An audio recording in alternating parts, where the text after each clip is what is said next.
ही गोष्ट फक्त टर्फची नाही आहे, ही या सुभाषनगरच्या अस्तित्वाची आहे। नूतनीकरण किया गया है यहाँ के विधायक तुकाराम काते जी के माध्यम से, लेकिन इसमें कई लोग विरोध भी कर रहे हैं। मैदान पाहिजे आम्हाला फक्त खेळण्यापुरती।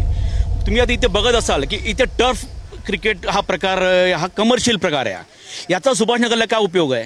युवाओं की जो भावना है उससे खिलवाड़ नहीं होगा। ये सब तस्वीर है और ये चेंबूर सुभाषनगर की तस्वीर है। अब देखना ये है कि क्या आगे फैसला होता है। तर काही 2-3 तत्व आहेत ज्यांना फक्त डोळ्यात खुपतंय, आणि अगर त्यांना खुपतंय मग त्यांच्यासाठी हा ग्राउंड नाही ना, 2-3 लोकांसाठी हा सुभाषनगरचा ग्राउंड आहे।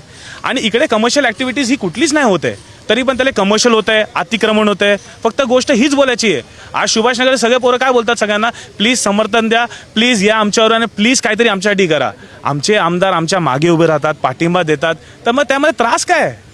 त्यांनी हा फंड आणला आहे, ते फंड लावून करतात आहे आणि त्यांचं काम ते करतात आहे, मग चांगलीच गोष्ट आहे ना। आणि असं कोण आमदार, दमदार आमदार आम्हाला भेटलाय जो आमच्यासाठी करतोय?